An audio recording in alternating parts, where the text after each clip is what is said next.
Hello friends, आप सबका स्वागत है आपके अपने यूट्यूब चैनल फार्मा एमसीक्यू में। तो बच्चों, आज की सीरीज़ में आज की वीडियो जो है इसमें क्या लेके आई हूँ मैं आप लोगों के लिए। देखो, पंजाब में आप लोगों की जो फार्मेसी ऑफिसर की जो वैकेंसी आई है, टोटल जो है 454 पोस्ट है, 454 है ना। तो काफ़ी अच्छी अपॉर्चुनिटी है पंजाब के स्टूडेंट्स के लिए। तो बच्चों, यहाँ पर जो है पेपर भी बहुत ही जल्द तुम्हारा देखने को मिलेगा तुम्हें, है ना। तो इसके लिए जो है हम लोग ये एमसीक्यूज की सीरीज स्टार्ट कर रहे हैं। तो जिसमें क्या करूँगी मैं तुम्हें बच्चों, एक हर मतलब कि पर एक वीडियो में 100 क्वेश्चंस मैं तुम्हारे लेके आऊँगी। ओके, तो जो इसमें जो है ये 5000 एमसीक्यूज की हमारी सीरीज रहेगी। तो 50 वीडियोस जो है इसमें ऐड होंगे ना, और एक वीडियो में 100 क्वेश्चंस होंगे तुम्हारे। तो काफ़ी अच्छा तुम्हारा जो है इस सीरीज के थ्रू जो है एमसीक्यू प्रैक्टिस होगा, रिवीजन तुम्हारा बहुत अच्छा होगा ना बच्चों। बहुत ही बढ़िया रहेगी तुम्हारे लिए सीरीज।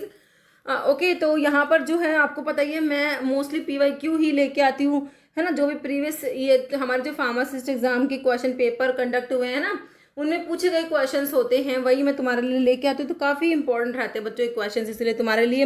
ओके, बाकी देखो, प्रीवियस पेपर जो पंजाब के मेरे पास थे, 2022 वाला था, 2023 वाला, 2025 वाला, तीनों मैंने तुम्हारे साथ डिस्कस कर लिए ना। बाकी के पेपर मेरे पास नहीं है। अगर तुम्हारे पास है पेपर तो मेरे को प्रोवाइड करा देना, मैं उनका भी वीडियो बना दूंगी। ओके, जो मेरे पास है उनका मैंने वीडियो बना दिया है। ओके, तो क्योंकि प्रीवियस पेपर बच्चों इंपॉर्टेंट होते हैं, है ना। हमारे फार्मासिस्ट एग्जाम में बच्चों प्रीवियस पेपर बहुत इंपॉर्टेंट रोल प्ले करते हैं। ठीक है, तो स्टार्ट करें। तो ये है आज का जो है इस सीरीज का फर्स्ट वीडियो। तो इसमें हम लोग जो है 100 क्वेश्चंस डिस्कस करेंगे इसमें। ओके, तो चलो भाई, ठीक ठीक है, फिर देख लेते हैं, स्टार्ट करते हैं हमारा, बिना देरी स्टार्ट करते हैं हमारा वीडियो। ओके, चलो भाई, क्वेश्चन देखिए। शेड्यूल्स के ऊपर क्वेश्चन है। फार्मा जो हमारा जूरिस्प्रूडेंस है, जूरिस्प्रूडेंस में शेड्यूल से क्वेश्चन बनता ही बनता है, और काफ़ी इंपॉर्टेंट क्वेश्चन जूरिस्प्रूडेंस से बन जाता है। शेड्यूल से बिल्कुल सिंपल से बिल्कुल डायरेक्ट क्वेश्चन होता है। Schedule regarding standard of disinfectant fluid के स्टैंडर्ड्स के लिए आप लोगों ने बच्चों शेड्यूल ओ पढ़ा हुआ है ना। डिसइंफेक्टेंट फ्लूइड के स्टैंडर्ड्स के लिए शेड्यूल ओ पढ़ा हुआ है। पी में क्या पढ़ा मेरे बच्चों ने? लाइफ पीरियड ऑफ ड्रग, है ना, उसके लिए शेड्यूल पी आता है। जे में क्या पढ़ा? इनक्योरेबल डिजीज के लिए शेड्यूल जे आता है। आर में स्टैंडर्ड्स फॉर मैकेनिकल कंट्रासेप्टिव्स के लिए शेड्यूल आर आता है बच्चों। यहाँ पर तुम्हारा आंसर क्या करेक्ट हो गया? ऑप्शन बी हमारा आंसर यहाँ पर करेक्ट हो गया है। नेक्स्ट क्वेश्चन है, lactose is made up of. भाई, लैक्टोज किससे मिलके बना है? जब तुम बच्चों अपने कार्बोहाइड्रेट्स पढ़ते हो ना, वहां पर मोनोसेकेराइड्स पढ़ते हो। मोनोसेकेराइड्स को आप लोगों ने जो है according to carbon atom classify करा होगा, है ना। तो वहां पढ़ते हैं आप, वो तो आपके जो है मोनोसेकेराइड तो अकॉर्डिंग टू कार्बन एटम, वो तो बच्चों हमारे ट्रायोज टेट्रोज वो हो जाएंगे। ये लैक्टोज जो होता है ना बच्चे, तो आपको कार्बोहाइड्रेट मोनोसेकेराइड है, फिर डाइसेकेराइड है, फिर ओलिगोसेकेराइड, फिर पॉलीसेकेराइड, है ना। तो डाइसेकेराइड जो मेरे बच्चों होते हैं ना, डाइसेकेराइड जो कि दो मोनोसेकेराइड से मिलके बने होते हैं। ठीक है, तो डाइसेकेराइड में हमारे होते हैं, उसमें हमारा लैक्टोज आता है। देखो, डाइसेकेराइड के एग्जाम्पल में आप क्या क्या पढ़ते हो? एक तो आप लैक्टोज पढ़ते हो। लैक्टोज में बच्चों ग्लूकोज होता है, ग्लूकोज के साथ में क्या है? गै, और फिर लैक्टोज ही लगाना है आपने, लैक्टोज है। ठीक है, तो ये होता है आपका लैक्टोज। लैक्टोज में एक ग्लूकोज है, दूसरा गैलेक्टोज होता है। एक फ्रक्टोज होता है डाइसेकेराइड, इसमें ग्लूकोज के साथ में क्या होता है बच्चों? फ्रक्टोज होता है। एक माल्टोज है जिसमें दोनों ग्लूकोज होते हैं बच्चों। ठीक है, तो ये तीन ही इंपॉर्टेंट है, बहुत ही कॉमन है, और क्वेश्चन में बहुत बार इन पे आए हैं। ओके, तो लैक्टोज में एक ग्लूकोज, दूसरा गैलेक्टोज। तो कौन सा ऑप्शन में दे रखा है तुमको बच्चों? देखो, हमें दे रखा है एक ग्लूकोज मोलिक्यूल, एक गैलेक्टोज मोलिक्यूल। अगर कहते कि एक ग्लूकोज में फ्रक्टोज, तो आप क्या कह देते? भाई, हम सुक्रोज कह देते इसको। दोनों ग्लूकोज किस में कह देते? माल्टोज में कह देते, है ना। तो यहाँ पर ऑप्शन ही करेक्ट हो गया हमारा। फिर कह रहे विच एंटी हाइपरटेंसिव ड्रग की बात हो रही है। भाई, तुम्हारी anti hypertensive drug class work by block करा रही है बच्चों कन्वर्जन एंजियोटेंसिन 1 से 2 जो बनता है ना, एंजियोटेंसिन 1 से 2 बनता है, इस कन्वर्जन को ब्लॉक कराना है। तो यहाँ पर एंजाइम कौन सा है? भाई, हमने एस एंजाइम पढ़ा है, यहाँ तो एस एंजियोटेंसिन कन्वर्टिंग एंजाइम। देखो भाई, तुम्हारा रैनिन आता है, कहाँ से आ रहा है भाई तुम्हारा रैनिन? जेजी सेल्स जो है किडनी की, वहां से हमारा रैनिन आया। रैनिन क्या करता है? एंजियोटेंसिनोजन से एंजियोटेंसिन 1 बनाता है।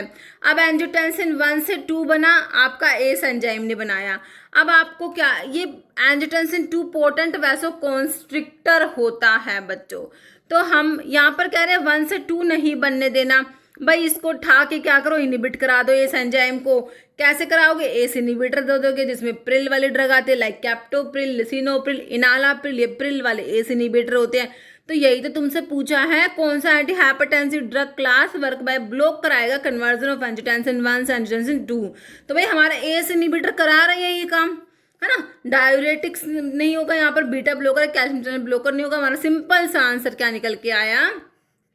एस इनिबिटर कराएंगे भाई ये काम। नेक्स्ट देखो, विटामिन जिसे आप रेटिनोल कहते हो, भाई विटामिन ए को ही तो हम रेटिनोल कहते हैं, जिसकी डेफिशिएंसी से क्या होता है? नाइट ब्लाइंडनेस हो जाता है, रतौंधी जिसे बोलते हैं हिंदी में। भाई तुमसे पूछे कौन सा विटामिन स्टीरोइडल है, तो तुम क्या कहोगे? भाई हमारा विटामिन डी स्टीरोइडल है, जिसकी डेफिशिएंसी से बच्चों में, किड्स अडल्ट में ऑस्टियोमलेशिया हो जाता है। टोकोफेरोल डेरिवेटिव तुमसे पूछे कौन सा है, तो विटामिन ए टोकोफेरोल डेरिवेटिव होता है। के भाई ब्लड की क्लोटिंग के लिए विटामिन के भाई तुम्हें चाहिए, ब्लड की क्लोटिंग के लिए जरूरी होता है। 2, 7, 9, 10 क्लोटिंग फैक्टर के एक्टिवेशन के लिए रिक्वायर्ड होता है। यहाँ पर मेरे बच्चों हमारा आंसर क्या हो गया? ऑप्शन ए हो गया, retinol vitamin A. Proteins are the polymer of, proteins क्या है भाई? पॉलीमर होते हैं। इनकी मोनोमर यूनिट क्या होती है ना। तो प्रोटीन्स बच्चों हमारे अमीनो एसिड्स से मिलके प्रोटीन्स बनते हैं। अब भाई एक क्वेश्चन तो ये हो गया, proteins are the polymer of, amino acids के पॉलीमर है, मतलब कि इनकी मोनोमर यूनिट अमीनो एसिड्स होती है। अब एक क्वेश्चन आ गया, अमीनो एसिड जो होते हैं बच्चों, इनके बीच में कौन सा बॉन्ड होता है?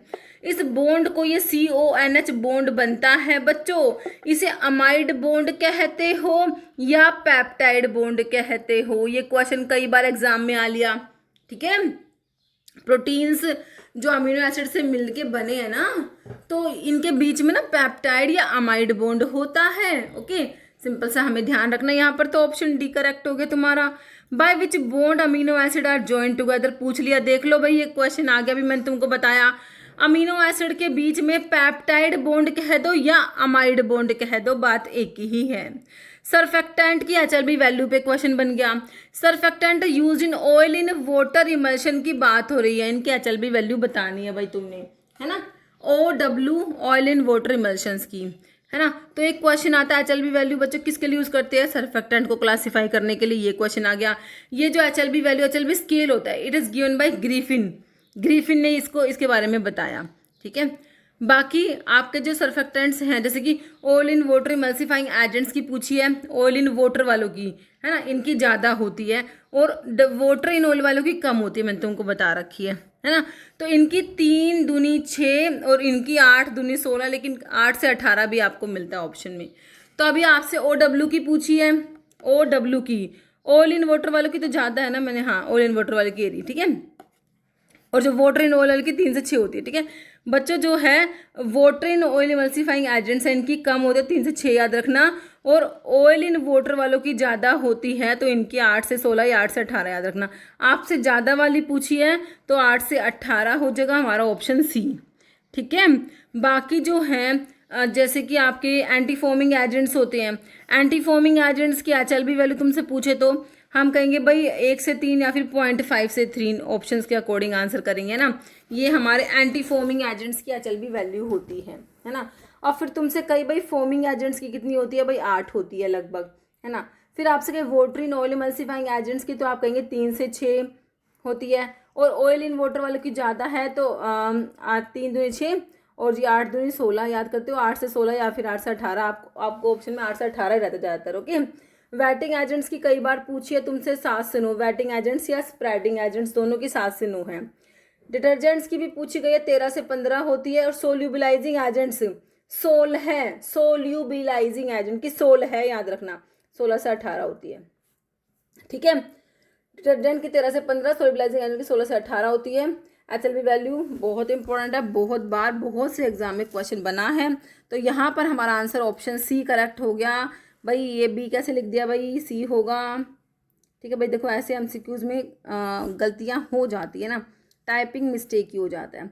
शुगर प्रेजेंट इन न्यूक्लियोटाइड, भाई हमारे जो न्यूक्लियोटाइड्स होते हैं उनमें कौन सा शुगर प्रेजेंट है, ओलिगोसेकेराइड है कि मोनो की पोली की डाइसेकेराइड। भाई आपने जो आपके न्यूक्लियोटाइड आपस में जुड़ते हैं और न्यूक्लिक एसिड बनता है ना, तो हमारे न्यूक्लिक एसिड जो होते हैं बच्चों उसमें आपने पढ़ा DNA होते हैं, RNA होते हैं, डीऑक्सीराइबोन्यूक्लिक एसिड और राइबोन्यूक्लिक एसिड। देखो बच्चों न्यूक्लियोटाइड्स है ना, ये आपस में जुड़ के न्यूक्लिक एसिड बना रहे हैं। जैसे अमीनो एसिड जुड़ के प्रोटीन बनाए, ऐसे न्यूक्लियोटाइड जुड़ के न्यूक्लिक एसिड बनाते हैं, है ना। तो न्यूक्लियोटाइड में जो शुगर होता है, भाई हमने DNA RNA में डीऑक्सीराइबोज और RNA में राइबोज पढ़ा है, तो राइबोज क्या है, पेंटोज शुगर है ना, तो किस में आएगा, मोनोसेकेराइड में आएगा भाई तुम्हारा पेंटोज शुगर। ठीक है बच्चों, ऑप्शन बी करेक्ट हो गया। Dry cough common adverse effect है, भाई बहुत रिपीटेड क्वेश्चन है हमारा। जो एस इनिबिटर्स तुम्हारे एंजियोटेंसिन कन्वर्टिंग एंजाइम इनिबिटर के बारे में तुमको बताया बच्चों, एस एंजाइम को इनिबिट करा रहे हैं ना, तो इन्होंने अपना एंटी हाइपरटेंसिव एक्शन तो दिखा दिया एस एंजाइम को इनिबिट करा के, भाई एंजियोटेंसिन 2 को बनने नहीं दिया, वो पोटेंट वैसोकॉन्स्ट्रिक्टर था। ठीक है, लेकिन ना वो एस एंजाइम एक और काम कर रहा था, ब्रैडिकाइनिन को इनएक्टिव सब्सटेंस में कन्वर्ट करा रहा था। अब वो कन्वर्जन नहीं हो पा रहा, ब्रैडिकाइनिन का इनएक्टिव सब्सटेंस में कन्वर्ट नहीं हो पा रहा, ये ब्रैडिकाइनिन की वजह से बच्चों ड्राई कफ देखने को मिलता है। ओके, तो भाई देखो हमारे जो है एस इनिबिटर का एडवर्स इफेक्ट हो गया अब ये क्या, कि भाई ड्राई कफ करा दे रहे हैं ये। ठीक है बच्चों, बाकी ये देखो डायूरेटिक्स में आप लूप डायूरेटिक्स पढ़ते हो, high ceiling high efficacy diuretics होते हैं, थायजाइड्स होते हैं, एंजियोटेंसिन रिसेप्टर ब्लॉकर्स ARBs होते हैं, जो जिसमें सार्टन्स वाले ड्रग आते हैं, जैसे कि टेल्मी सार्टन, लो सार्टन, है ना, सार्टन्स वाले होते हैं। यहाँ पर ऑप्शन ये करेक्ट है तुम्हारा। Among these unsaturated fatty acid, unsaturation का मतलब होता है कि भाई डबल बॉन्ड प्रेजेंट है ना। ओलिक एसिड में एक डबल बॉन्ड होता है तो अनसैचुरेटेड में आ गया। लोरिक पामिटिक स्टीयरिक जो है ये सैचुरेटेड में, इनमें एक भी डबल बॉन्ड नहीं है। तो इनमें कार्बन एटम कई बार पूछ लेते हैं कि भाई स्टीयरिक एसिड में पूछा हुआ कितने कार्बन प्रेजेंट है ना, तो मैंने आपको लंप सा याद करा रखा है ना। लोरिक में 12 कार्बन, मिरिस्टिक में 14, पामिटिक में 16, स्टीयरिक में 18 और एराकिडोनिक में 20 कार्बन एटम। ठीक है बच्चों, क्योंकि क्वेश्चन बना हुआ है तो आपको आना चाहिए। अब तुमसे पूछे स्टीयरिक एसिड में कितने कार्बन है तो आसानी से बता दोगे, लंप सा, एस मतलब कि 18 थे उसमें, है ना। तो ऑलिक एसिड में हो गया भाई अनसैचुरेटेड में, इसमें एक डबल बॉन्ड है। एंजाइम्स क्या होते हैं भाई, एंजाइम्स हमारे क्या होते हैं, प्रोटीन होते हैं नेचर में। एंजाइम्स क्या होते हैं, protein in nature. Okay, rate and extent of active drug is absorbed from drug product, भाई इसे तुम क्या कहोगे, rate and extent of drug absorption is known as bioavailability होता है मेरे बच्चों। देखो बायो फार्मास्यूटिक्स बायोइक्विलेंस जब दो प्रोडक्ट का बायो अवेलेबिलिटी सेम होता है उनको बायोइक्विलेंस कंसिडर करते हैं। बायो ट्रांसफॉर्मेशन मतलब कि ड्रग का जो मेटाबॉलिज्म होता है ना, मेटाबॉलिज्म को क्या बोलते हो, बायो ट्रांसफॉर्मेशन बोलते हो। जैसे कि तुम्हारे इसमें फेज 1 फेज 2 रिएक्शंस आप लोग पढ़ते हो ना, ड्रग का मेटाबॉलिज्म होता है लीवर में, है ना, वही बायो ट्रांसफॉर्मेशन है। केमिकल ऑल्ट्रेशन होता है ड्रग का इन द बॉडी। ओके, तो यहाँ पर सही है बच्चों बायोलिटी, है ना। और एक IV रूट से ड्रग की बायोलिटी 100% होती है, वो बात याद रखना। Okay, non proprietary name of the drug, drug का जो नॉन प्रोप्राइटरी नेम होता है, नॉन प्रोप्राइटरी जो नेम होता है, देखो बच्चों एक तो होता है ब्रांड नेम जो कि प्रोप्राइटरी होता है, ट्रेड नेम भी यही होता है। ब्रांड नेम, ट्रेड नेम जो कि मैन्युफैक्चरर असाइन कर रहा है, एक ही बात है। पूछेंगे क्वेश्चन कई बार, या लिया मैन्युफैक्चरर जो नेम असाइन करता है वो कौन सा है, ब्रांड नेम होता है। Brand name is also known as trade name. Which of the following is proprietary name, तो ब्रांड नेम, ये एक ही बात है, याद रखना। ठीक है, अब जो नॉन प्रोप्राइटरी नेम है वो तुम्हारा बच्चों जेनरिक नेम होता है। Generic name, non proprietary, brand name, proprietary, ध्यान रखना। ओके, ऑप्शन डी करेक्ट है। Which dosage form is typically used for administration of insulin, भाई इंसुलिन को हम देते हैं सबक्यूटेनियस तरीके से, सबक्यूटेनियस रूट से, आपको पता होना चाहिए। तो सबक्यूटेनियस तरीके से दे रहे हो, सबक्यूटेनियस क्या दोगे, कैप्सूल, ऑइंटमेंट, टैबलेट नहीं बच्चों, इंजेक्शन के थ्रू दोगे सबक्यूटेनियस रूट से, है ना बच्चों, ऑप्शन ए करेक्ट है। ग्लूकोमा का ड्यू टू इंक्रीजिंग, ग्लूकोमा में जो इंट्राओक्यूलर जो प्रेशर होता है बच्चों वो ज़्यादा हो जाता है। नॉर्मल जो है इंट्राओक्यूलर प्रेशर 10 से 21 mmHg है, लेकिन ग्लूकोमा में मोर देन 22 mmHg ऐसा होता ही है ना। तो ग्लूकोमा इंट्राओक्यूलर जो है, जो intra luminal vascular intra ocular pressure होगा बच्चों तुम्हारा, IOP इंट्रा ओक्यूलर प्रेशर ज़्यादा हो जाएगा, ऑप्शन बी करेक्ट है। फ्लाइट और fight response is primarily mediated by which part of nervous system, है ना। तो बच्चों एक तो rest and digest, rest and digest वो तो तुम्हारा क्या है, पैरासिम्पथेटिक है। फाइट एंड फ्लाइट आपका सिंपथेटिक के लिए, जो स्ट्रेस में इमरजेंसी में तुम्हारा नर्वस सिस्टम काम करेगा, है ना, सिंपथेटिक होता है, जिसमें क्या होगा बच्चों, स्ट्रेस इमरजेंसी में हार्ट रेट बहुत ज़्यादा हो जाएगा, टैकीकार्डिया हो जाएगा, ब्रोंकाई ब्रोंकोडायलेशन, है ना, ये सब देखने को मिलता है आपको। तो यहाँ पर जो सिक्रेशंस कम हो जाएंगे, यूरिनेशन नहीं होगा, है ना, ये सब कम हो जाती चीज़ें, और जो है आपका हार्ट रेट बढ़ जाएगा, ठीक है। तो यहाँ पर फाइट और फ्लाइट रेस्पॉन्स जो है हमारा सिंपथेटिक नर्वस सिस्टम से मीडिएटेड होता है बच्चों। रेस्ट एंड डाइजेस्ट आपसे पूछे तो पैरासिम्पथेटिक आप आंसर करोगे, okay. Which among the following is example of amine autacoids, बच्चों अमीन ऑटोकोइड्स, अमीन ऑटोकोइड्स में हमारा हिस्टामिन और सीरोटोनिन मैंने तुमको पढ़ाया होगा, कौन से पढ़ाए हैं, अमीन ऑटोकोइड्स में हिस्टामिन और तुम्हारा सीरोटोनिन, है ना। तो यहाँ पर सीरोटोनिन तुमको दे रखा बच्चों, ऑप्शन जो है 3 करेक्ट हो गया, सीरोटोनिन। बाकी एक बार देख लो, एमिनो ऑटोकोइड्स में हिस्टामिन सीरोटोनिन। लिपिड डिराइव में आपके एलपी में बताया प्रोस्टाग्लैंडिन, ल्यूकोट्राइन्स और प्लेटलेट एक्टिवेटिंग फैक्टर, है ना। पेप्टाइड्स में ब्रैडिकाइनिन जो और कैलिडिन प्लाज्मा काइनिन में आते हैं ये, और एक एंजियोटेंसिन पेप्टाइड ऑटोकोइड्स में, ठीक है। तो लिपिड ड्राइव में एलपी से आपका जो है प्रोस्टाग्लैंडिन्स, लिपिड ड्राइव में प्रोस्टाग्लैंडिन्स, ल्यूकोट्राइन्स और प्लेटलेट एक्टिवेटिंग फैक्टर। पेप्टाइड्स में आपका प्लाज्मा काइनिन, ब्रैडिकाइनिन और कैलिडिन आएगा, एंजियोटेंसिन, ओके। प्रोस्टाग्लैंडिन क्या है, प्रोस्टाग्लैंडिन अभी बताया एलपी से, है ना। लिपिड डिराइव में प्रोस्टाग्लैंडिन, ल्यूकोट्राइन्स और प्लेटलेट एक्टिवेटिंग फैक्टर। तो क्या है बच्चों, लिपिड डिराइव ऑटोकोइड्स है। प्लाज्मा काइनिन में तुम्हारे ब्रैडिकाइनिन और कैलिडिन आते हैं, जो कि पेप्टाइड ऑटोकोइड्स में आता है ना। और जो है अमीन्स में हिस्टामिन सीरोटोनिन हो गया, ओके बच्चों। डेक्स्ट्रोमिथोर्फन क्या है, जब तुम ड्रग पढ़ते हो, कफ वाले जो ड्रग पढ़ते हो ना बच्चों, वहाँ पर डेक्स्ट्रोमिथोर्फन पढ़ा था, बिल्कुल पढ़ा था। किस में आया था, कफ सप्रेसेंट था, म्यूकोलिटिक्स था, एक्सपेक्टोरेंट था। भाई म्यूकोलिटिक्स में ब्रोमहेक्सोन, अम्ब्रोक्सोल, ब्रोमहेक्सोन, स्टाइलसिस्टीन और कार्बोसिस्टीन आता है ना। और ये जो है डेक्स्ट्रोमिथोर्फन जो है ये तुम्हारा एंटीटसिव्स में आता है, जो कफ सेंटर को सप्रेस कराते हैं। तो कफ सप्रेसेंट्स इन्हें बोल दोगे तुम एंटीटसिव्स को, तो ऑप्शन ए करेक्ट है।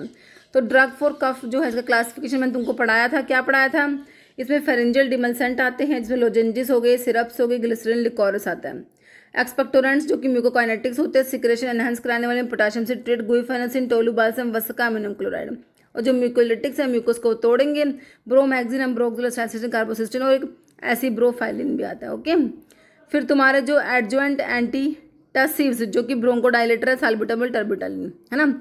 फिर तुम्हारे एंटीटसिव्स कफ सेंटर सप्रेसेंट्स हैं, उनके बारे में पढ़ो। उसमें तुम्हारे ओपियोइड्स में कोडीन, फोलकोडीन, इथाइल मॉर्फिन आ गया। नॉन ओपियोइड्स एंटीटसिव्स है बच्चों, डेक्स्ट्रोमिथोर्फन, नोस्कैपिन, क्लोफिडियानोल, ओके ध्यान रखना। एंटीहिस्टामिनिक भी आज एंटीटसिव्स होते हैं बच्चों, ठीक है। क्लोरफेनिरामिन, डाइफिनहाइड्रामिन, प्रोमिथाजिन। पेरिफेरली एक्टिंग जो होते हैं वो लीवोड्रोप्रोपिजीन, है ना, ठीक है। चलो भाई नेक्स्ट देखो, फॉलोइंग ड्रग प्रिवेंट कराती है मास्ट सेल का डिग्रेनुलेशन, मास्ट सेल स्टेबलाइजर की बात हो रही है। क्लासिफिकेशन पढ़ा है ड्रग फॉर ब्रोंकल अस्थमा, तो आंसर कर पाओगे इसका, बताइए। मास्ट सेल का डीग्रेनुलेशन को प्रिवेंट कराना है, मास्ट सेल स्टेबलाइजर की बात हो रही है। सोडियम क्रोमोग्लाइकेटो की टोटिफन 2 ड्रग बताई थी कि नहीं बताई, बिल्कुल बताई थी। तो ऑप्शन तो तुम्हारा ए ही करेक्ट हो जाना है बच्चों। एक बार पढ़ लो क्लासिफिकेशन को, ड्रग फॉर ब्रोंकल अस्थमा वाला। ब्रोंकोडाइलेटर्स होते हैं, ल्यूकोट्राइन एंटागनिस्ट में मोन्टेल्यूका, जाफिल्यूकास आता है। मास्ट सेल स्टेबलाइजर में सोडियम क्रोमोग्लाइकेट की टोटिफन आता है। कोर्टिकोस्टेरॉइड सिस्टमिक और इनहेलेशनल्स होते हैं। एंटी आईजीई एंटीबॉडी मोमेलिजुमैब आता है बच्चों के। अब तुम्हारे ब्रोंकोडाइलेटर्स में 3 कैटेगरी है।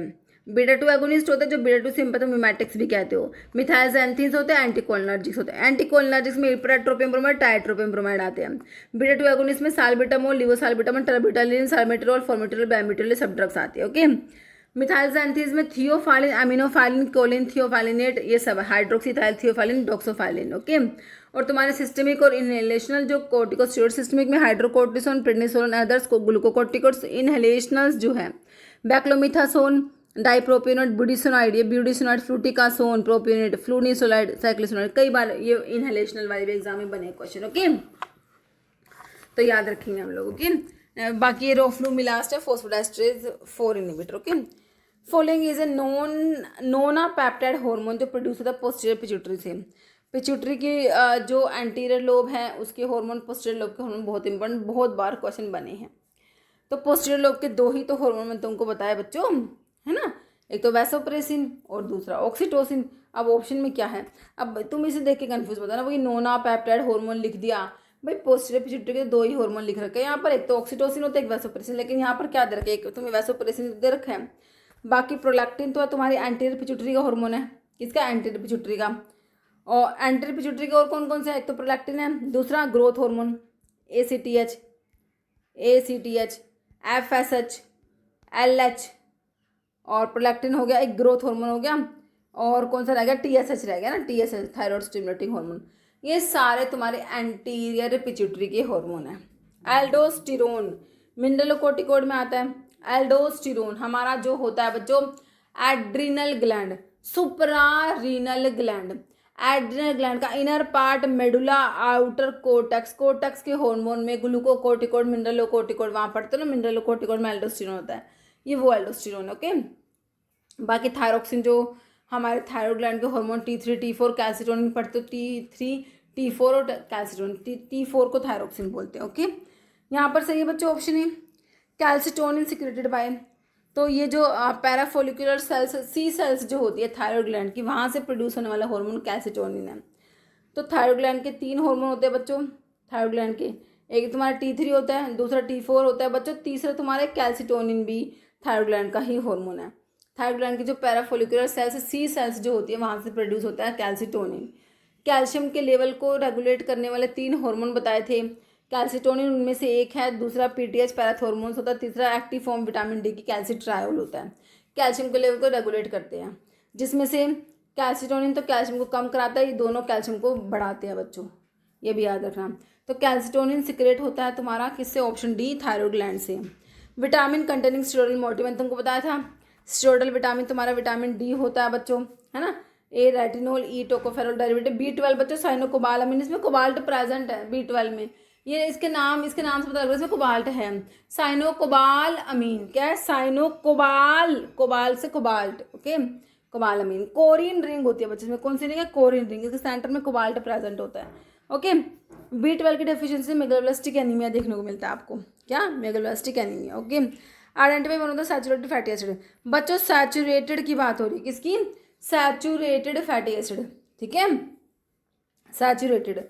लिनोलिक अनसैचुरेटेड है, अराकिडोनिक ओलिक भी अनसैचुरेटेड, लेकिन propionic acid is saturated fatty acid. Okay, option 2 correct हो गया तुम्हारा। एंटीवायरल एजेंट ऑल्सो यूज़ करते हो, ट्रीटमेंट ऑफ पार्किंसंस में भी यूज़ होते हैं ऐसे एंटीवायरल ड्रग जो कि पार्किंसंस डिजीज में यूज़ हो रही है ना, कौन सी है बताओ, एंटीवायरल ड्रग है जो पार्किंसंस में, अमेंटाडिन पढ़ा था, डोपामिन फैसिलिटेटर होता है, अमेंटाडिन पार्किंसंस डिजीज में पढ़ते हो, यूज़ करते हैं ना। सिलिजिलिन बच्चों माओ बी इनिबिटर में आता है, सिलिजिलिन, रेसाजिलिन। कार्बिडोपा पेरिफेरल डिकार्बोक्सिलेज इनिबिटर में कार्बिडोपा और बेंसीराजाइड आप लोग पढ़ते हो, है ना। लीवोडोपा डोपामिन का प्रिकर्सर होता है लीवोडोपा। ओके, तो यहाँ पर ऑप्शन बी करेक्ट हो गया, amantadine. Monitoring plasma drug concentration is useful while using, कह रहा है तुम्हें प्लाज्मा ड्रग कंसंट्रेशन को मॉनिटर करना पड़ेगा, कौन सी ड्रग को यूज़ करोगे जब, एंटी हाइपरटेंसिव ड्रग के केस में levodopa, lithium carbonate, MAO inhibitors. तो भाई हमें प्लाज्मा ड्रग कंसंट्रेशन मॉनिटर करेंगे भाई किस में, लिथियम को यूज़ करोगे जब तुम्हें ना, तो नैरो थेरेपेटिक इंडेक्स वाली ड्रग में आती है ये। Primary mechanism of action statin medication in treating hyper cholesterolemia. Statins बच्चों, स्टैटिन्स तुम्हारे क्या होते हैं, जब तुम एंटी हाइपर लिपिडेमिक ड्रग के क्लासिफिकेशन की बात करते हो तो वहाँ पर हमारे स्टैटिन्स आते हैं। स्टैटिन्स बच्चों HMG कोए रिडक्टेज इनिबिटर में स्टैटिन्स आते हैं, क्या करते हैं बच्चों, HMG कोए रिडक्टेज एंजाइम को इनिबिट कराते हैं। अब ये एंजाइम बच्चों कोलेस्ट्रॉल की बायोसिंथेसिस में रेट लिमिटिंग स्टेप को कैटालाइज करा रहा था।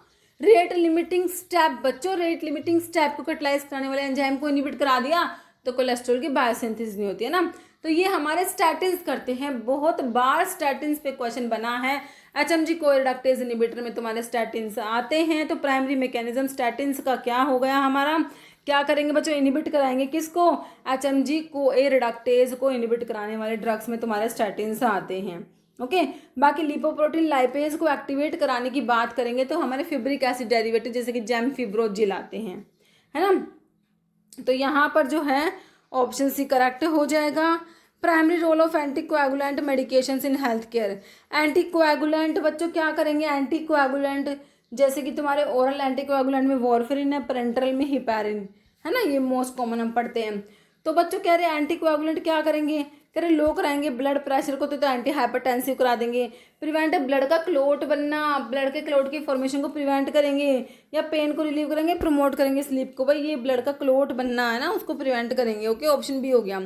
Proton pump inhibitor are used drug use for disorder of gastrointestinal tract, what certain disorder treated by this drug.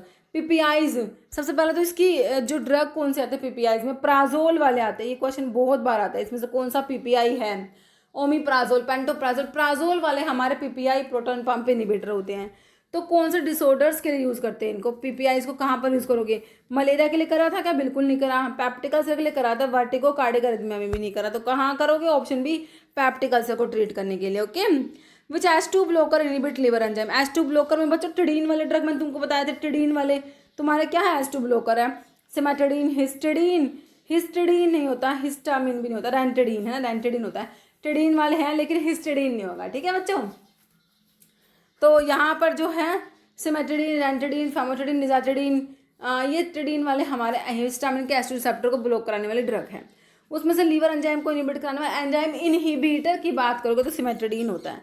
Cimetidine बच्चों हमारा क्या है, एंजाइम इनहिबिटर है, H2 ब्लॉकर है, याद रखना आपने, ऑप्शन ए करेक्ट हो गया। Following is the anti microbial agent, जो कि बैक्टीरियासिडल है, एंटी माइक्रोबियल ड्रग है और बैक्टीरियासिडल है बच्चों, बैक्टीरिया को किल करा दे रही है, बैक्टीरिया को किल करा देगी बच्चों। एक तो बैक्टीरियासिडल होते हैं जो बैक्टीरिया को किल कराते हैं, एक बैक्टीरियोस्टैटिक होते हैं मेरे बच्चों जो बैक्टीरिया की ग्रोथ को इनहिबिट कराते हैं। यहाँ पर किल करा रहे बैक्टीरियासिडल की बात हो रही है, बता दो कौन सी है। इरिथ्रोमाइसिन जो कि मैक्रोलाइड्स में आती है, सिफालोस्पोरिन, पेनिसिलिन, सिफालोस्पोरिन ये बैक्टीरियासिडल ही होते हैं। इथेम्पिडोल, क्लोरामफेनिकोल, क्लोरामफेनिकोल तुम्हारा ब्रॉड स्पेक्ट्रम एंटीबायोटिक मतलब बैक्टीरियोस्टैटिक होता है। Ethambutol fast line anti TB drug में जो कि बैक्टीरियोस्टैटिक एक्शन रखता है ना, कहते हैं सारे की सारी fast line anti TB drug जो है बैक्टीरियासिडल है एक्सेप्ट इथेम्पिडोल जो कि बैक्टीरियोस्टैटिक है। ठीक है, यहाँ पर तुम्हारा बैक्टीरियासिडल की बात हो रही है तो option 2 penicillin, cephalosporin, aminoglycoside antibiotic भी बैक्टीरियासिडल होती है, ध्यान रखना बच्चों तुमने। यहाँ पर ऑप्शन 2 तुम्हारा करेक्ट है। Identify correct pair of antibiotic और उनके रिस्पेक्टिव सोर्स, करेक्ट पेयर बताना है भाई तुमने बच्चों। कह रहे एक्टिनोमाइसिटीज, एमिनोग्लाइकोसाइड एक्टिनोमाइसिटीज से ऑब्टेन होते हैं, बिल्कुल सही है। पेनिसिलिन भाई हमें फंगस से मिलते हैं ना कि बैक्टीरिया से, है ना। पॉलीमिक्सिन फंजाई से नहीं मिलती। मैक्रोलाइड्स तो बच्चों हमें एक्टिनोमाइसिटीज से ही मिलती है, बैक्टीरिया से नहीं ऑब्टेन होती। ओके, तो यहाँ पर तो करेक्ट मेरे बच्चों ऑप्शन 1 ही लग रहा है तुम्हें, बिल्कुल सही है हमारा ऑप्शन 1 वाला, ऑप्शन ए। देखो एंटीबायोटिक ऑब्टेन होती है फंजाई से, जो ऑब्टेन होती है ना वो कौन कौन सी है, पेनिसिलिन, सिफालोस्पोरिन, ग्रीसोफिलिन, ये फंगस से ऑब्टेन होने वाली है। बैक्टीरिया से बेसिट्रासिन, एस्ट्रियोनाम, कोलेस्टिन, टायरोथ्रेसिन, पॉलीमिक्सिन बी। एक्टिनोमाइसिटीज से ऑब्टेन होने वाली एमिनोग्लाइकोसाइड्स होगी, टेट्रासाइक्लिन, क्लोरामफेनिकोल, मैक्रोलाइड्स और पॉलीइन एंटीबायोटिक्स। ओके, नेक्स्ट क्वेश्चन है identify active constituents black mustard. Black mustard में बच्चों क्या है, सिनिग्रिन प्रेजेंट है। देखो चेरेंटिन, सिनिग्रिन, सिनिग्रिन प्रेजेंट होता है ब्लैक मस्टर्ड में। आइसोथायोसाइनेट ग्लाइकोसाइड्स में ब्लैक मस्टर्ड आता है ना। तो ये जो प्रूनासिन, मैग्डालिन, ये तुम्हारे साइनोजेनेटिक ग्लाइकोसाइड्स होते हैं। तो यहाँ पर सिनिग्रिन जो है ब्लैक मस्टर्ड में प्रेजेंट है हमारा। फ्रीज ड्राइंग जिसे क्या बोलते हैं, lyophilization, freeze drying, sublimation drying, एक ही बात है। कह रहे freeze drying in vaccine preparation is primarily use to. तो फ्रीज ड्राइंग क्यों यूज़ करते हो बच्चों, देखो इससे क्या होता है, एक्सटेंड होता है shelf life and ease of storage, है ना। तो ऑप्शन 1 ही करेक्ट हो जाएगा। बाकी कह रहे रिमूव कर, इम्प्योरिटीज़ को रिमूव करने के लिए या फिर इम्यूनिटी को बूस्ट करने के लिए, इनएक्टिवेट करने के लिए पैथोजन, तो ऐसा नहीं हो तो ऑप्शन 1 ही करेक्ट है। Complete catalytically active enzyme together with its bound coenzyme या मेटालाइन, तो बच्चों इसे हम क्या कहेंगे, होलो एंजाइम इसे कहा जाता है। क्या बोलते हो, कंप्लीट जो आपका कैटालिटिकली एक्टिव एंजाइम है टुगेदर विद इट्स बाउंड को एंजाइम और मेटालाइन, तो इसे हम कहते हैं होलो एंजाइम। इसमें एपो एंजाइम प्लस को एंजाइम, ये तुम्हारा क्या होता है बच्चों, holo enzyme. Apo enzyme plus को एंजाइम आप इसे बोलते हो holo enzyme. Okay, option 2 correct है। बायोलॉजिकल सोर्स बिटर एलिमेंट का क्या होता है, ड्राइड बार्क, प्रूनस रेटिना नहीं होता, ये सीड होता है बच्चों, ripe seed of prunus amygdalus. Bitter element हमारा साइनोजेनेटिक ग्लाइकोसाइड्स में आता है, किसमें, साइनोजेनेटिक में, बिटर एलिमेंट और वाइल्ड चेरी 2 आते हैं। यहाँ पर ऑप्शन 2 करेक्ट हो गया तुम्हारा। सोर्स ऑफ अलेक्जेंड्रिया सेना, सेना एंथ्राक्विनोन ग्लाइकोसाइड्स में तुम्हारा सेना आता है। किस में आता है? एंथ्राक्विनोन ग्लाइकोसाइड्स में सेना आता है। सेना आपका इंडियन सेना होता है, अलेक्जेंडर सेना होता है। इंडियन सेना का सोर्स है केशिया एंगुस्टिफोलिया और अलेक्जेंडर सेना का सोर्स है केशिया एक्यूटिफोलिया। ठीक है, तो यहाँ पर अलेक्जेंडर सेना केशिया एक्यूटिफोलिया दे रखे ऑप्शन 4 में। ओके, एंगुस्टिफोलिया इंडियन सेना हो जाएगा। बाकी ओबोवाटा, ओरिकुलाटा या डल्ट्रेंट है ना।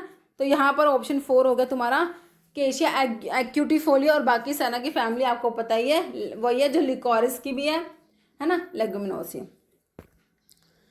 कार्डियोग्लाइकोसाइड डिजिटालिस पॉपुलरली कोल्ड है, तो इसको ना फॉक्स ग्लोव लीव्स भी बोलते हैं, याद रखना। डिजिटालिस का सिनोनिम क्या है? Foxglove leaves. Okay, aloe employed है। तो देखो आपके जो कार्डियोग्लाइकोसाइड्स नहीं कह रही मैं कह रही हूँ जो आपके कौन से ग्लाइकोसाइड्स है? Anthraquinone glycosides. ओके, कार्डियोग्लाइकोसाइड में डिजिटालिस आता है तुम्हारा एंथ्राक्विनोन ग्लाइकोसाइड्स। एंथ्राक्विनोन ग्लाइकोसाइड्स जो होते हैं परगेटिव होते हैं। सेना, अलोर, बार्केस्केरा क्या होते हैं बच्चों? परगेटिव होते हैं। तो ऑप्शन 4 तुम्हारा करेक्ट हो जाएगा, है ना। Adhatoda vasica under the chemical class of which alkaloid. Adhatoda vasica acanthaceae family भी होती है इसकी। किसका सोर्स है? वसका का। वसका किस में आता है? क्विनाजोलिन एल्कलॉइड में। किस में आता है? क्विनाजोलिन एल्कलॉइड में आता है। वसका सोर्स क्या आता है? थोड़ा वसिका एक्यांथेसी फैमिली होती है ना। तो ऑप्शन 1 करेक्ट है। आइसोक्विनोलिन एल्कलॉइड में हमारा जैसे ओपियम, क्यूरारी, आइपिकैक, है ना, बर्बेरिस, हाइड्रस्टिस आता है। क्विनोलिन में क्यूसिसिने, सिलिकॉन और कैम्प्टोथिका मैंने तुम्हें याद कराया। इंडोल एल्कलॉइड्स में कौन कौन सी ड्रग बताई? इंडोल एल्कलॉइड्स में indole, इर्गोट, rauvolfia, फाइसोस्टिग्मा, nux vomica, विनका। Okay, next pharmacological action आइपिकैक का। बच्चों ये क्वेश्चन कई बार ही आ रहा है कि जो है एमिटिक कौन सा है? आइपिकैक सिरप ऑप्शन में होता है ना। तो आइपिकैक क्या है बच्चों? एमिटिक होता है। एमएसएस को इंड्यूस कराने के लिए आइपिकैक सिरप यूज करेंगे। ऑप्शन 2 करेक्ट है, एमिटिक होता है आइपिकैक, जो कि तुम्हारा आइसोक्विनोलिन किस में आता है बच्चों? आइसोक्विनोलिन एल्कलॉइड में आइपिकैक आता है। इसका सोर्स क्या है? सिफालिस आइपिकैक्यूना रूबिएसी इसकी क्या होती है बच्चों? फैमिली होती है। ओके, इसमें एमिटिन प्रेजेंट होता है तुम्हारा, और दूसरा क्या? सिफालिन प्रेजेंट होता है। ओके, सैपोनिक ग्लाइकोसाइड्स की ड्रग तुम्हें बतानी है। किसकी बतानी है बच्चों? सैपोनिक ग्लाइकोसाइड्स कौन कौन से आती है? डायस्कोरा, सफेद मुसल, लिकोरिश, Tawari, Brahmi, ginseng, Momordica, senega, कोयलिया एंड गोखरू। गोखरू गोखरू ठीक है। तो सैपोनिक ग्लाइकोसाइड कौन सा दे रखा है देख लो। ग्लिसराइजा, ग्लाब्रा, लेगुमिनोसी फैमिली वाला। लिकोरिस मुलेठी सिनोनिम होता है, ये वही है ना। लिकोरिस है हमारा, ग्लिसराइजा सैपोनिक ग्लाइकोसाइड्स की ड्रग है। Senna anthraquinone glycosides, digitalis cardioglycosides. Aloe जो है बच्चों इसमें सी ग्लाइकोसाइड्स होते हैं। ओके, ऑप्शन ए करेक्ट है। Following filler use to make bulk of the tablet, है ना। फिलर्स जो होते हैं बच्चों, डायलुएंट्स जो होते हैं ना, डायलुएंट का मेन काम होता है कि बल्क को बढ़ाते हैं। टैबलेट का बल्क बढ़ाने के लिए यूज करते हैं इनको, डायलुएंट्स को, और डायलुएंट्स को ही हम फिलर्स कहते हैं। तो बस तुमसे यही पूछा हुआ है कि भाई फिलर्स किसे कहोगे, तो हम डायलुएंट्स को ही बच्चों फिलर्स कहते हैं। और डायलुएंट का काम है टैबलेट का बल्क बढ़ाना, है ना। नेक्स्ट तो ऑप्शन ए करेक्ट है। लैटिन टर्म माउथ वॉश के लिए कोलुटोरियम तुमको बताया होगा मैंने, कोलुटोरियम। और स्टिली ईयर ड्रॉप होता है। कोलिरियम आई वॉश, कोलिनेरियम नेजल वॉश। ओके, इसके एन को याद कराया था, एन से एन याद करो, आई से आई और ओ से माउथ हमने याद करा था। और स्टिली हमारा ईयर ड्रॉप होता ही है। विच पोर्शन ऑफ नेफ्रॉन एक्सटेंड होगा बच्चों? मेडुला में, inner part medulla, outer cortex, है ना। तो इनर मेडुला तक कौन सा जाएगा भाई? नेफ्रॉन का स्ट्रक्चर आप लोग पढ़ते हो ना, तो ये बोमन कैप्सूल जो तुम्हारा होता है, उसके बाद पीसीटी होता है, फिर तुम्हारा जो होता है लूप ऑफ एले में descending limb of loop of एले, फिर ascending limb of loop of एले, फिर यहाँ पे कलेक्टिंग डक्ट जो तुम्हारा होता है ना, तो यहाँ पर जो है डिस्टल ट्यूबुल्स जो होता है, फिर उसके बाद कलेक्टिंग डक्ट होता है। तो कौन सा पार्ट है जो एक्सटेंड होगा? मेडुला में बच्चों, ये नीचे वाला मेडुला में जाएगा, आउटर कोर्टेक्स होता है ना। तो मेडुला में जाएगा हमारा कौन सा? ग्लोमेरुलस, तो भाई कोर्टेक्स में ही होगा। पीसीटी भी ग्लोमेरुलस के साथ ही है बच्चों, यही होगा कोर्टेक्स में। एफरेंट आर्टेरियोल्स, भाई ये यहाँ पर जो एफरेंट और इफरेंट आर्टेरियल पढ़ते हुए भी यहीं पर ही होंगे, है ना। तो हमारा कौन सा है जो मेडुला तक जाएगा? लूप ऑफ हेनले चला जाएगा ना भाई तुम्हारा, है कि नहीं? लूप ऑफ हेनले, चलो भाई सही हो गया हमारा option 3। In dry heat sterilization method bacteria are killed due to the dry heat sterilization में बैक्टीरिया किल होते हैं ड्यू टू द, बताइए, रिडक्शन होता है, हैलोजिनेशन, रिडॉक्सिडेशन या प्रेसिपिटेशन। ड्राई हीट स्टेरिलाइजेशन में हॉट एयर ओवन यूज होता है, बैक्टीरिया किल होते हैं ड्यू टू ऑक्सीडेशन होता है इसेंशियल सेल कंपोनेंट्स का। बच्चों ऑप्शन सी करेक्ट हो जाएगा। इंजेक्शंस को जनरली स्टेरिलाइज्ड करोगे बच्चों तुम मोइस्ट हीट स्टेरिलाइजेशन के थ्रू, जहाँ पर तुम्हारे ऑटोक्लेव्स यूज होते हैं, लेकिन इंजेक्शन जहाँ पर fixed oil as a vehicle use हो रहा है उनके लिए तुम ड्राई हीट स्टेरिलाइजेशन यूज करते हो। ठीक है, ध्यान रखना है। और मोइस्ट हीट स्टेरिलाइजेशन ऑटोक्लेव में जो प्रिंसिपल है कोएगुलेशन होता है बच्चों। ओके, तो यहाँ पर ऑप्शन बी करेक्ट हो गया। स्मॉलेस्ट कैप्सूल का साइज इन 4 ऑप्शंस में से बताना तुमने बच्चों, तो हमारा 5 वाला स्मॉलेस्ट हमने पढ़ा हुआ है, और लार्जेस्ट कहें इन ऑप्शंस में तो आप 0 वाला कह दोगे, बाकी 000 तुम्हारा लार्जेस्ट होता है, और तुम्हारा जो होता है बच्चों स्मॉलेस्ट कौन सा होता है, ये 5 वाला। इस 5 को ऐसे से रिलेट करके भी याद रखते हैं, बट अब इतनी ज़रूरत नहीं है ना कि 5 को ऐसे रिलेट करो, तुम्हें याद ही होगा, है ना, क्योंकि इतनी बार ये क्वेश्चन में तुमको कराए हैं, क्योंकि इंपॉर्टेंट भी है बच्चों, है ना ज़्यादा। कैपेसिटी देखो एक बारी, तो हमने mg में याद करते 100, 150, 200, 250, 300 पे आके रुक जाओ भाई, 1 वाले की 300, उसके बाद 450, 650 और 950। यहाँ तो 50 का डिफरेंस करा 300 तक, उसके बाद 150 का डिफरेंस, उसके बाद 200 का, और उसके बाद देखो 300 का डिफरेंस सीधा। ठीक है, तो आपने 2-4 बार लिखोगे ना, याद रही, इतनी बड़ी कोई बात है नहीं, है ना। ठीक है, और अब आपको ml में याद करनी है। 000 वाले की 1.36 या 1.37 ml, 00 वाले की 0.95 याद करो, और 0 वाले की 0.75 ml याद करो, बस यहाँ तक याद करो। अब आगे अपने आप हो जाएगा। 1 का आधा 0.5, 2 का डबल पॉइंट, मतलब कि 4 होता है, लेकिन हमें तो 0.4 याद रखना है, क्योंकि हमारे इसमें सही बैठेगा। 3 का 0.3 हो जाएगा, 4 का बच्चों 0.25 होगा, और 5 का 0.15 याद रखेंगे। ठीक है, ये ml में कैपेसिटी, mg में अब तुमसे किसी की पूछ ले बच्चों, अब तुमसे पूछ ले कि भाई 2 वाले की कैपेसिटी बताओ, ml में तुम्हें ऑप्शन दे रखे, तो भाई 2 का डबल हो गया 4, तो हमारी मैडम ने तो हमें 0.4 याद करना बताया था। 4 वाले की बताओ mg में, तो देख लोगे भाई 100 के बाद 150, तो 150 mg हो गई। किसी का भी पूछ ले, हम आसानी से आंसर कर पाएंगे।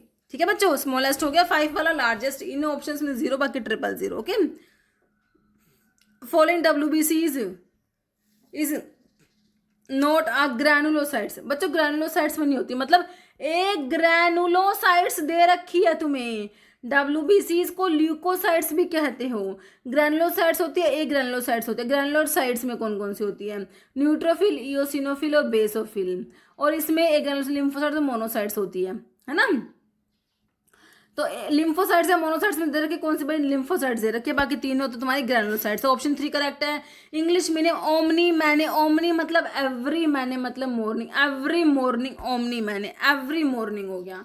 Primary unit of weight, avoirdupois system of weight, primary unit यहाँ पर कौन सी होती है, पाउंड होते हैं। अवोर्डोपोइस, पोइस में पाउंड होती है primary unit of weight. Okay, disintegration time uncoated tablets का 15 मिनट होता है। कितना होता है, 15 मिनट होता है बच्चों। Dash consist of nose, pharynx, trachea, bronchi, lungs, ये सब कहाँ पर है भाई, हमारे रेस्पिरेटरी सिस्टम के पार्ट्स लग रहे होंगे तुम्हें, कोई है ना, बिल्कुल लग रहे हैं। Option C. इनकरेक्ट स्टेटमेंट बताओ तुम्हारे हार्ट के बारे में। कह रहा 3 वाल्व्स है, 3 थे कि 4 थे, याद करो भाई, मैडम ने 4 बताए हैं। हार्ट में 3 लेयर है, 4 चैम्बर है, थोरेसिक कैविटी में होता है, लेकिन भाई वाल तो 4 है, 3 थोड़े ही होते हैं। ऑप्शन ए करेक्ट हो गया, क्योंकि तुम्हें इनकरेक्ट बताना है ना। करें स्टडी ऑफ सेल, इसके टाइप, स्ट्रक्चर, फंक्शन और इसके ऑर्गेनल्स की स्टडी। सेल के बारे में सब कुछ, सेल उसका टाइप, उसका स्ट्रक्चर, उसका फंक्शन, सेल बायोलॉजी में पढ़ोगे। कहाँ पढ़ोगे, सेल बायोलॉजी में ना। एडिपोज टिश्यू किसका एग्जाम्पल है भाई, तुम्हारे कनेक्टिव टिश्यू में आता है। ब्लड हो गया, एडिपोज टिश्यू हो गया, हमारे कनेक्टिव टिश्यू में आते हैं।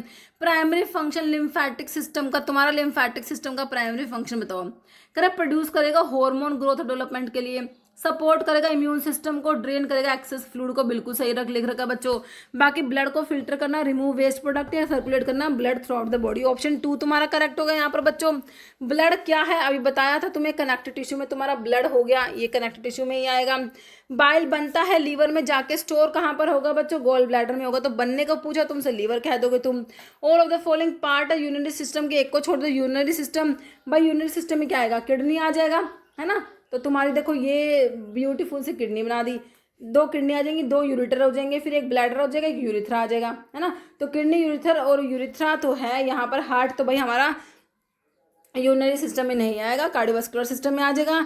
मास्टर ग्लैंड एंडोक्राइन सिस्टम का, भाई तुमने पिट्यूटरी को पढ़ा है। मास्टर एंडोक्राइन ग्लैंड हमारी कौन सी होती है? पिट्यूटरी होती है। और मास्टर ऑफ मास्टर जो पिट्यूटरी को भी रेगुलेट करे वो तुम्हारी हाइपोथैलेमस है ना। Tissue system compose of neurons और न्यूरोग्लिया, भाई ये तुम्हारे नर्वस टिश्यू में आएंगे। न्यूरॉन्स, न्यूरोग्लियल सेल्स वगैरह कहाँ आएंगे? हमारे नर्वस टिश्यू में आएंगे।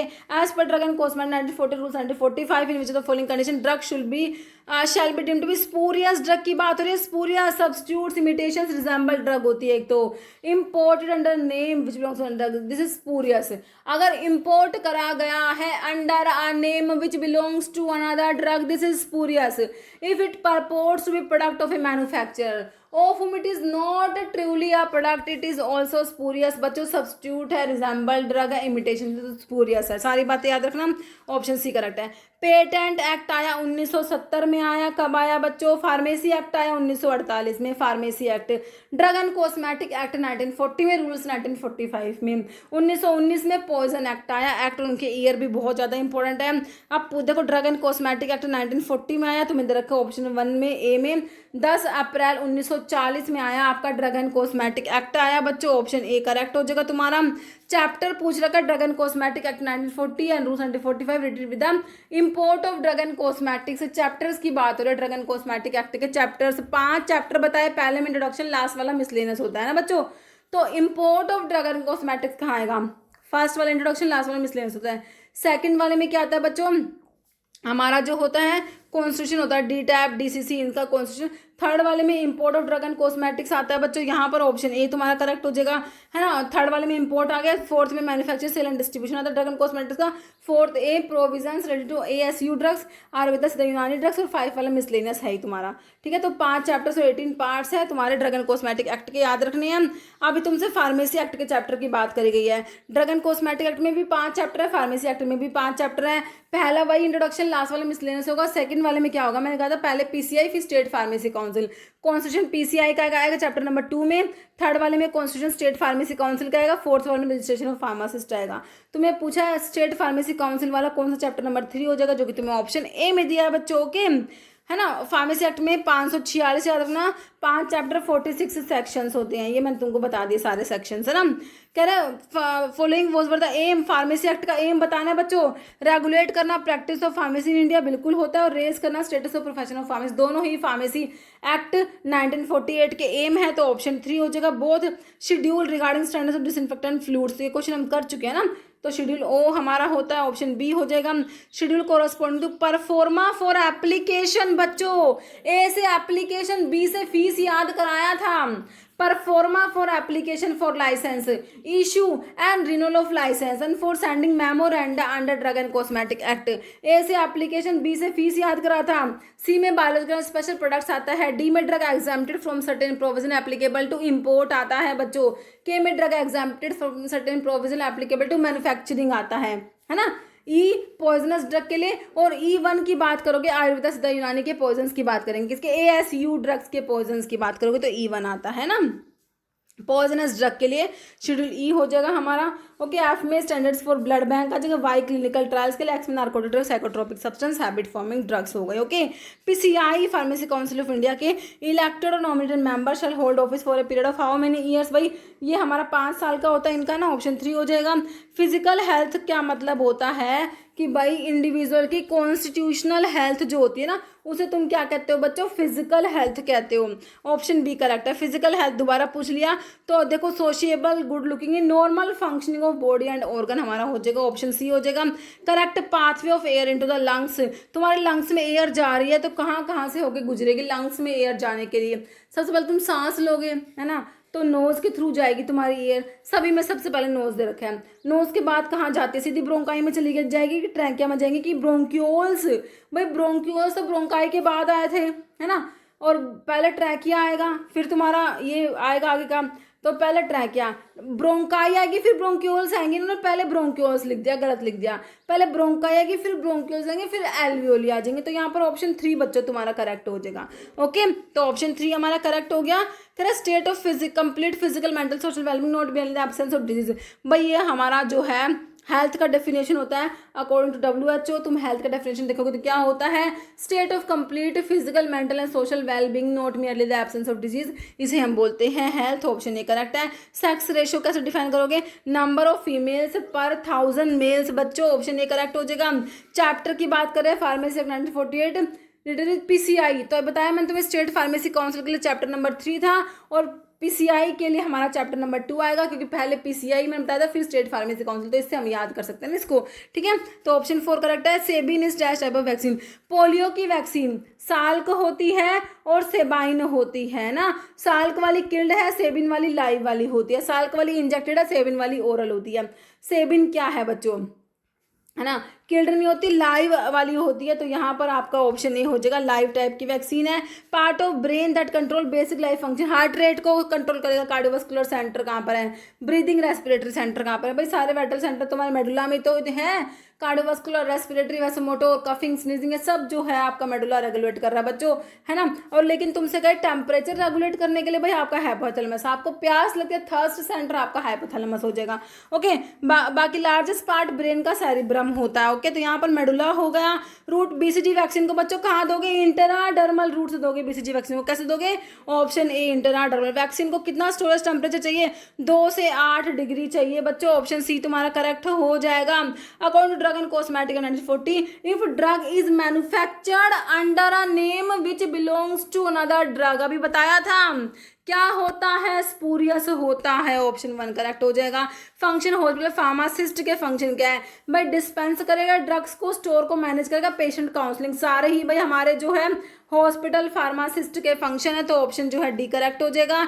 ऑब्जेक्टिव हॉस्पिटल फार्मेसी का क्या होता है, कह रहे इंश्योर करना availability of right medication at the right time in the right dose at the minimum possible cost. फिर to act as a counselling department for medical staff, nurse and for patients. ठीक है, दोनों ही correct है बच्चों। Option C हो जाएगा तुम्हारा, both हो जाएगा। ओपीडी आउट पेशेंट डिपार्टमेंट के लिए हमारा ओपीडी टर्म आता है, ऑप्शन बी करेक्ट है। एम्बुलेटरी पेशेंट्स जो होते हैं बच्चों वो क्या होते हैं, तो ये ना required to go home after taking treatment in OPD, तो ये हमारे एम्बुलेटरी पेशेंट्स होते हैं।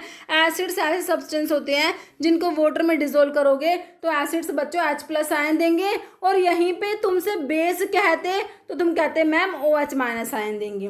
ओके, ऑप्शन सी करेक्ट हो गया तुम्हारा। Buffer are solution prepared by mixing, buffer क्या होते हैं बच्चों, एसिडिक बफर होंगे या बेसिक बफर होंगे, है ना बच्चों। बफर रजिस्ट करते हैं चेंज इन पीएच को चेंज नहीं होने देंगे।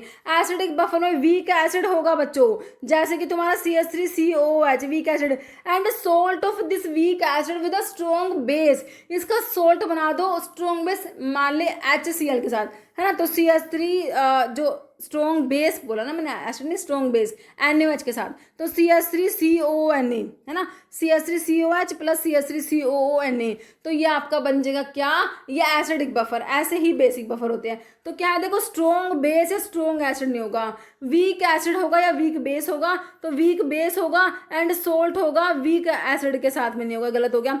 Weak acid and salt with strong base, ये वाला करेक्ट है तुम्हारा ऑप्शन डी। ये एसिडिक बफर के बारे में इन्होंने बताया। ओके बच्चों, ऑप्शन डी करेक्ट हो जाएगा। Acidic buffer is a combination, मैंने तुमको भी बताया एसिडिक बफर में क्या होता है बच्चों, स्ट्रॉन्ग तो होगा नहीं, वीक एसिड होगा, है ना आपका acetic acid, and salt of this weak acid with strong base CH3COON, sodium acetate, ये तुम्हारा एसिडिक बफर है। तो वीक एसिड है और सोल्ट है इसका स्ट्रॉन्ग कॉन्जुगेट बेस के साथ में, तो ये आपका क्या हो जाएगा, एसिडिक बफर हो जाएगा, जो कि तुम्हें दे रखे किसमें, ऑप्शन सी में। ओके, बेस और सब्सटेंस, बेस को डिसोल्व करोगे एक्वस सॉल्यूशन में, मैं अभी बताया OH- आयन देंगे, ऑप्शन डी करेक्ट हो जाएगा।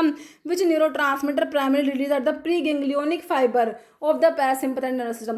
देखो बच्चों, प्री गैंग्लियोनिक में ऑलवेज एसिटाइलकोलिन रिलीज होता है, चाहे तुम्हारे जो है पैरासिम्पैथेटिक हो फिर सिम्पैथेटिक हो, प्री गैंग्लियोनिक की बात करोगे तो आपका ऑलवेज एसिटाइलकोलिन। ओके, ब्रोंशियल लोवरी कंसेप्ट की बात हो रही है बच्चों, एसिड बेस की थ्योरी पढ़ी, अरेनियस कंसेप्ट, है ना।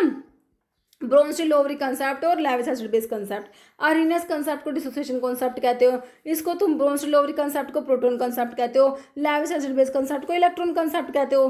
तो आर्हेनियस कंसेप्ट के अनुसार एसिड्स जो होते हैं वो H+ आयन देते हैं, बेस OH- आयन देते हैं। और ब्रोन स्टील ओवरी कंसेप्ट के अनुसार एसिड्स प्रोटॉन डोनर होते हैं, बेस प्रोटॉन एक्सेप्टर होते हैं। लेविस एसिड बेस कंसेप्ट में आपने एल्बेड याद करा हुआ है, बेस इलेक्ट्रॉन डोनर होते हैं, एसिड्स इलेक्ट्रॉन को एक्सेप्ट कर लेते हैं बच्चों, इलेक्ट्रॉन एक्सेप्टर होते हैं एसिड्स। लेविस एसिड्स जो होते हैं इलेक्ट्रॉन एक्सेप्टर है, लेविस एसिड्स याद रखना है ना। जैसे एक क्वेश्चन होता है एल्यूमिनियम क्लोराइड क्या है, तो लेविस एसिड है, इलेक्ट्रॉन को एक्सेप्ट कर लेता है। इसमें क्या पूछ रहे हैं, बेस। अच्छा, ब्रोन स्टील ओवरी के अनुसार बेस क्या है, एसिड से proton donor, base proton acceptor. Proton acceptor दे रखा है भाई, ऑप्शन बी में दे रखा है, जो कि बिल्कुल करेक्ट है। अब लेविस कंसेप्ट के अनुसार बेस क्या, एल्बेड से याद कराया था, एल्बेड LBED, बेस इलेक्ट्रॉन डोनेट करेंगे। बेस जो होते हैं तो आपके इलेक्ट्रॉन डोनेट करते हैं, एसिड से इलेक्ट्रॉन को एक्सेप्ट करते हैं, बेस इलेक्ट्रॉन को डोनेट करेंगे तो आपके न्यूक्लियोफिलिक होते हैं। According to Lewis acid base concept, aluminium chloride बताया तुमको, ये इलेक्ट्रॉन को एक्सेप्ट कर लेगा तो लेविस एसिड होता है, एल्यूमिनियम क्लोराइड है ना बच्चों। तो ये इलेक्ट्रॉन एक्सेप्ट करने वाला एसिड है, लेविस एसिड है आपका एल्यूमिनियम क्लोराइड जो होता है। ब्रोन स्टील ओवरी कंसेप्ट में एसिड्स और बेस कह रहे हैं, एसिड से प्रोटॉन डोनर है, बेस प्रोटॉन एक्सेप्टर, दोनों बात करेक्ट लिख रखी है आपके ब्रोन स्टील ओवरी कंसेप्ट में।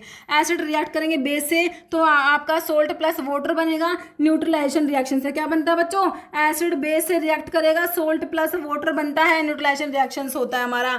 बिजनेस में क्या आता है, बिजनेस में आता है बच्चों इंडस्ट्री आता है और कॉमर्स आता है बिजनेस में। ऑप्शन 1 करेक्ट है। Function of commerce establish contact between, तो किसमें, बायर्स में और सेलर्स में कॉन्टैक्ट एस्टेब्लिश करना, ऑप्शन ए करेक्ट हो जाएगा बच्चों तुम्हारा बिल्कुल। नेक्स्ट क्वेश्चन है buying and selling of goods in order to make profit, है ना। तो इसे हम क्या बोलते हैं बच्चों, ट्रेड बोलते हैं। Buying and selling of goods in order to make profit, this is known as trade. Okay, तो यहाँ पर ऑप्शन 1 तुम्हारा करेक्ट हो जाएगा। ओके बच्चों, तो इतने क्वेश्चन थे आज की वीडियो में। ओके, तो इसमें हो गए हमारे 100 क्वेश्चंस। ओके बच्चों, तो मिलते हैं आप लोगों से नेक्स्ट वीडियो में। Okay, thank you so much.